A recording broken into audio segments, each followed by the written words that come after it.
ಹಾಗೆ ಭಕ್ತರಾದ ವಿಪ್ರ ಪತ್ನಿಯರು,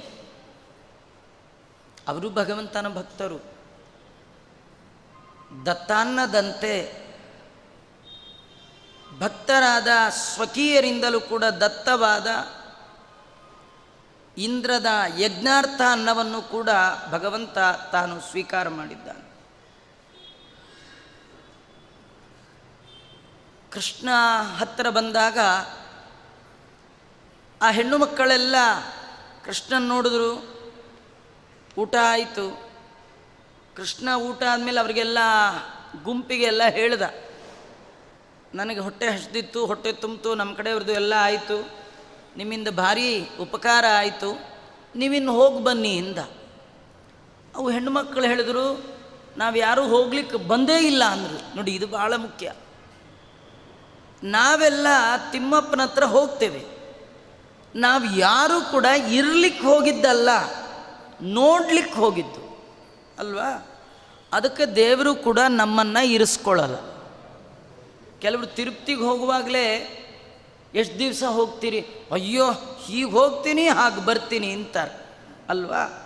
ಹೋಗುವಾಗಲೇ ಬರುವ ಟಿಕೆಟು ಮಾಡಿಸ್ಕೊಂಡಿರ್ತೀರಲ್ವ. ದೇವರಂತಾನೆ, ನಿಮಗೇ ಪುರುಸೊತ್ತಿಲ್ಲ ಅಂದರೆ ನಿಮ್ಮಂಥವ್ರನ್ನ ಕಾಯೋ ನನಗೆ ನಿಮ್ಮನ್ನು ನೋಡಲಿಕ್ಕೆ 1 ಸೆಕೆಂಡು ಪುರುಸೊತ್ತಿಲ್ಲ, ಮೊದಲು ಜಾಗ ಖಾಲಿ ಮಾಡಿ ಅಂತ. ನಾವು ಯಾರೂ ಕೂಡ ಇಲ್ಲಿಂದ, ನೀವಲ್ಲ ನಾನು ಕೂಡ ಏನಾಚಾರ ತಿರುಪ್ತಿಗೆ ಹೊಟ್ಟಿದ್ದೀರಂತ ಅಲ್ಲೇ ಇರ್ತೀರ, ಅಲ್ಲೇ ಇದ್ಬಿಡೋಣ, ಇಲ್ಲ, ಯಾರೂ ಹಾಗೆ ಹೋಗೋದೇ ಇಲ್ಲ. ದೇವ್ರ ಹತ್ರ ನಾವು ಹೋಗೋದು ನೋಡಿ ಬರೋಕ್ಕೆ ವಿನಃ ಅವನ ಹತ್ರ ಇರೋಕ್ಕಲ್ಲ. ಆದರೆ ಈ ಹೆಣ್ಣು ಮಕ್ಕಳೆಲ್ಲ ಹೋಗೋರು ಹೇಗೆ ಹೋಗಿದ್ರು ಅಂದರೆ, ದೇವ್ರ ಹತ್ರ ಹೋಗ್ತಾ ಇದ್ದೀವಿ, ಮುಗೀತು ನಮ್ಮ ಕಥೆ.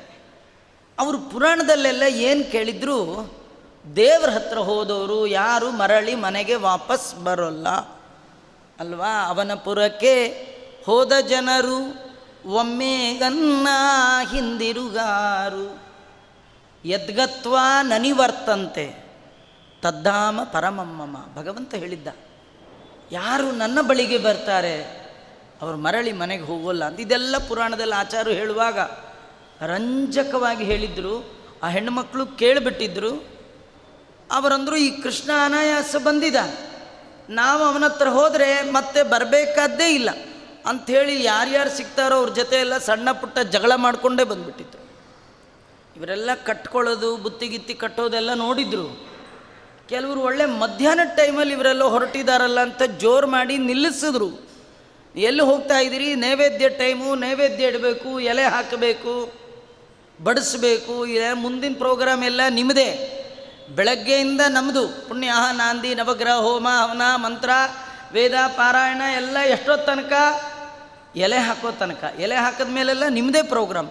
ಈ ಟೈಮಿಗೆ ಹೊರಡ್ತಾ ಇದ್ದೀರಲ್ಲ ಅಂಥೇಳಿ ಗಂಡ, ಅತ್ತೆ, ಮಾವ, ಮಕ್ಕಳು ಯಾರು ಹೇಳಿದ್ರು ಕೇಳದೆ, ನಿಮ್ಮ ದಿನ ಇದ್ದದ್ದೇ ಗೋಳು, ಇವತ್ತು ಸ್ಪೆಷಲ್. ಮೋಕ್ಷ ಕೊಡುವ ಮುಕುಂದನೇ ಮನೆ ಮುಂದೆ ಬಂದಿದ್ದಾನೆ.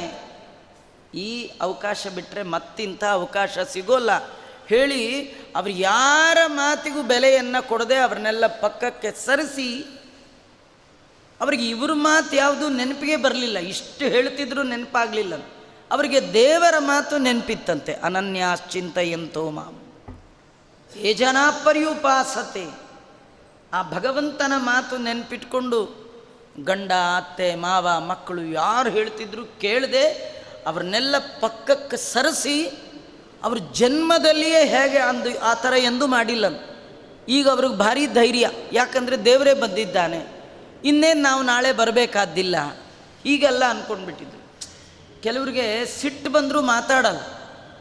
ಅಲ್ರಿ, ನಿಮ್ಗಷ್ಟು ಬೈತಿದ್ರು, ನೀವು ಸುಮ್ಮನಿದ್ರಿ ಅಲ್ರಿ, ನಾನು ಬೈಬೋದ್ರಿ, ನಾನು ಯಾಕೆ ಬೈಯಲ್ಲ ಗೊತ್ತಾ, ನಾಳೆ ಮತ್ತೆ ಅವ್ರ ಮುಖ ನೋಡಬೇಕು, ಅವ್ರ ಮನೆಗೆ ಹೋಗ್ಬೇಕು, ಯಾಕೆ ಸುಮ್ಮನೆ ಅವ್ರ ಜೊತೆ ಜಗಳ ಅಂದ್ರೆ ಅಂದ್ಕೊಳ್ಳಿ, ಹೀಗಂತೀವಿ. ಆ ಹೆಣ್ಣುಮಕ್ಕಳು ಯಾಕೆ ಹಾಗೆ ಮಾಡಲಿಲ್ಲ ಅಂದರೆ, ನಾಳೆ ಹೇಗಿದ್ದರೂ ನಾ ಇಲ್ಲಿ ಬರಬೇಕಾದ್ದಿಲ್ಲ, ಇವತ್ತು ಜಗಳ ಮಾಡೇ ಬಿಡೋಣ ಅಂಥೇಳಿ ಅವರೆಲ್ಲ ನಿರ್ಧಾರ ಮಾಡಿಕೊಂಡೇ ಜೋರು ಮಾಡಿ ಹೊರಟಿದ್ದಾರೆ. ಅಲ್ಲಿ ಕೃಷ್ಣನ ಹತ್ರ ಹೋದರೆ ಕಥೆನೇ ಚೇಂಜ್ ಆಯಿತು. ಊಟ ಮಾಡಿದ ಕೃಷ್ಣ ಟಾಟಾ ಮಾಡಿಬಿಟ್ಟ. ಹೆಣ್ಣುಮಕ್ಳಿಗೆ ಹೇಳ್ದ, ಇನ್ನೆಲ್ಲ ನೀವು ನಿಮ್ಮ ಮನೆಗೆ ಹೊರಡಿ ಇಂದ. ಇದೇನು ಕೃಷ್ಣ ಹೊಸದು ಹೇಳ್ತೀಯ, ನಾವೆಲ್ಲ ಪುರಾಣದಲ್ಲಿ ಏನು ಕೇಳಿದ್ವಿ? ಕೃಷ್ಣನ ಬಳಿ ಹೋದವರು ಮತ್ತೆ ಬರೋಲ್ಲ ಅಂತ ಕೇಳಿದ್ವಿ. ನೀನು ನೋಡಿದ್ರೆ ಮನೆಗೆ ಹೋಗು ಅಂತೀಯಲ್ಲ. ನಾವು ಮನೆಗೆ ಹೋಗಲ್ಲ. ಕೃಷ್ಣ ಅಂದ ನನ್ನ ಆಜ್ಞೆ, ನೀವು ಹೋಗಲೇಬೇಕು. ಅವ್ರು ಹೆಣ್ಣುಮಕ್ಕಳಂದರು ನಾವು ನಿನ್ನ ಆಜ್ಞೆ ಕೇಳಲಿಕ್ಕೆ ಬಂದದ್ದಿಲ್ಲಿ, ನಿನ್ನ ಆಜ್ಞೆ ಹೋಗ್ತೀವಿ. ನಾವು ಹೋದರೂ ನಮ್ಮ ಮನೆಯವರು ನಮ್ಮನ್ನು ಸೇರಿಸ್ಕೊಳ್ಳಲ್ಲ. ಯಾಕೆಂದರೆ ನಾವು ಸರಿ ಸಮಯಕ್ಕೆ ಕೈ ಕೊಟ್ಟು ಬಂದಿದ್ದೀವಿ. ನಮ್ಮ ಮನೆಯವರೆಲ್ಲ ಶಾಪಾನುಗ್ರಹ ಶಕ್ತರು. ಶಾಪ ಕೊಡಲಿಕ್ಕೂ ಸಿದ್ಧ, ವರ ಕೊಡಲಿಕ್ಕೂ ಸಿದ್ಧ. ಈಗೇನಾದ್ರು ನಾವು ಹೋದರೆ ಶಾಪಕ್ಕೆ ತುತ್ತಾಗ್ತೇವೆ. ಕೃಷ್ಣ ಹೇಳ್ದ, ಹಾಗೆಲ್ಲ ಮಾಡಬೇಡಿ. ಹೆಣ್ಣು ಮಕ್ಕಳಿಗೆ ಬಂಧು ವರ್ಗ ಬಿಟ್ಟು ಬರಬಾರದು. ಅವರಿಗೆ ಪತಿ ಮಕ್ಕಳು ಇವರ ಶುಶ್ರೂಷ ಸ್ತ್ರೀಣಾಂ ಪರಮೋ ಧರ್ಮ, ಅದು ದೊಡ್ಡ ಧರ್ಮ. ಅದನ್ನು ಬಿಡಬಾರ್ದು. ಅದನ್ನು ಬಿಟ್ಟು ಬೇರೆ ಯಾವ ಧರ್ಮ ಮಾಡಿದರೂ ನನಗೆ ತೃಪ್ತಿ ಆಗೋಲ್ಲ. ನನ್ನ ಆಜ್ಞೆ, ನೀವೆಲ್ಲ ಹೋಗಿ. ಆ ಹೆಣ್ಣುಮಕ್ಕಳೆಲ್ಲ ಮೊದಲೇ ಆನ್ಸರ್ ರೆಡಿ ಮಾಡ್ಕೊಂಡು ಬಂದಿದ್ದರು. ಈ ಚೆಸ್ ಆಟದಲ್ಲಿ ಒಂದು ಕಾಯಿ ಇಡಬೇಕಾದ್ರೆ ಮುಂದೆ 10-12 ನಡೆಗಳನ್ನು ತಲೆ ಒಳಗೆ ಕ್ಯಾಲ್ಕುಲೇಟ್ ಮಾಡಬೇಕು. ಮುಂದಿನ 10-15 ಸ್ಟೆಪ್ಗಳನ್ನು ಯೋಚನೆ ಮಾಡಿ ಒಂದು ಸ್ಟೆಪ್ ಮುಂದಿಡಬೇಕು. ಈ ಹೆಣ್ಣು ಮಕ್ಕಳು ಮುಂದೆ ಕೃಷ್ಣ ಏನಾರು ಹೀಗಂದರೆ ನಾವೇನನ್ಬೇಕು ಅಂತ ಮೊದಲೇ ಅವ್ರು ಮೀಟಿಂಗ್ ಮಾಡ್ಕೊಂಡ್ಬಿಟ್ಟಿದ್ದು. ಕೃಷ್ಣ ಅಂದ, ನೀವೆಲ್ಲ ಬಂಧುಗಳನ್ನು ಬಿಟ್ಟು ಬರಬಾರ್ದು. ಅದಕ್ಕೆ ಅವರಂದರು, ನಾವು ಬಂಧುಗಳನ್ನು ಬಿಟ್ಟು ಬಂದಿಲ್ಲ, ಬಂಧುವಿನ ಬಳಿಗೆ ಬಂದಿದ್ದೇವೆ. ಕೃಷ್ಣ ಅಂದ, ನಿಮ್ಮ ಬಂಧು ಯಾರು? ನೀನೇ. ಅಲ್ಲ, ಅಲ್ಲಿರೋರು? ಇಲ್ಲ ಸ್ವಾಮಿ, ಅವರೆಲ್ಲ ಸಂಪತ್ ಬಾಂಧವರು. ಸಂಪತ್ತಿದ್ದಾಗ ಮಾತ್ರ ಅವರು ಬಾಂಧವರು. ಆದರೆ ಏನೂ ಇಲ್ಲದಿದ್ದಾಗ, ಆಪತ್ತು ಬಂದಾಗ ನೀನೊಬ್ಬನೇ ಬಾಂಧವ, ಆಪತ್ ಬಾಂಧವ. ಎಂದಿಗೆನಗೆ ನೀನು ಬಂಧು ಎಂದು ನಂಬಿದೆವೋ. ಎಲ್ಲ ಬಂಧುಗಳ ಸೇವೆಯನ್ನು ಯಾಕೆ ಮಾಡಿದ್ವಿ? ಒಳಗೆ ನೀ ಇದ್ದೀಯ ಅಂತಲೇ ಮಾಡಿದ್ದು. ಹಾಗಾಗಿ ಅಂತಹ ಅನಿಮಿತ್ತ ಬಂಧುವಾದ ನೀನೇ ಸಿಕ್ಕ ಮೇಲೆ ಮತ್ತಿನ್ಯಾಕೆ ಹೋಗೋಣ? ನಾವು ಹೋಗೋಲ್ಲ. ಕೃಷ್ಣ ಅಂದ, ನಿಮ್ಮ ಭಯ ಏನು? ಹೋದರೆ ಸೇರಿಸಲ್ಲ ಅಂತ ತಾನೇ. ನಿಮ್ಮನ್ನು ಸೇರ್ಸೋಕ್ಕೆ ಅವ್ರು ಯಾರು ಅಂದ ಕೃಷ್ಣ. ನೀವು ಮನೆಗೆ ಹೋದರೆ ನಿಮ್ಮ ಬೇಡ ಅಂತ ಹೇಳಲಿಕ್ಕೆ ಅವ್ರಿಗೇನಿದೆ ರೈಟ್ ಅಂದ. ಹಾಗಾದ್ರೆ ಏನು ಮಾಡೋದು ಕೃಷ್ಣ? ಏನು ಮಾಡೋದಿಲ್ಲ, ನೀವು ಹೋಗಿ. ಯಾಕೆಂದರೆ ಎಲ್ಲರ ಒಳಗಿದ್ದು ಬಾ ಅಂತ ಕರೆಯೋನು ನಾನೇ, ಬೇಡ ಅಂತ ಹೇಳಿಸೋನು ನಾನು. ಎಲ್ಲರ ಒಳಗೆ ತಾನೇ ಇಪ್ಪ. ಪ್ರಿಯಾಪ್ರಿಯ ವಿಯೋಗ ಸುಯೋಗ. ನಮ್ಗೆ ಒಳ್ಳೇದು ಬರಲಿಕ್ಕೆ, ಒಳ್ಳೇದಾಗಲಿಕ್ಕೆ, ಒಳ್ಳೇದು ದೂರ ಹೋಗಲಿಕ್ಕೆ, ಕೆಟ್ಟದ್ದು ಬರಲಿಕ್ಕೆ ಎಲ್ಲದಕ್ಕೂ ಭಗವಂತನೇ ಕಾರಣ. ನಮಗೆಷ್ಟೋ ಬಾರಿ ಬೇಕಾದ್ದು ದೂರ ಹೋಗುತ್ತೆ, ಬೇಡವಾದ್ದು ಪಕ್ಕದಲ್ಲೇ ಬಂದು ಕೂತ್ಕೊಳ್ಳುತ್ತೆ. ಇದಕ್ಕೆಲ್ಲ ಕಾರಣ ಯಾರು? ಎಷ್ಟೋ ಬಾರಿ ಮಿತ್ರರು ಶತ್ರುಗಳಾಗ್ಬಿಡ್ತಾರೆ, ಶತ್ರುಗಳು ಮಿತ್ರರಾಗ್ತಾರೆ. ಇದಕ್ಕೇನು ಕಾರಣ? ದೇವರ ದಯ.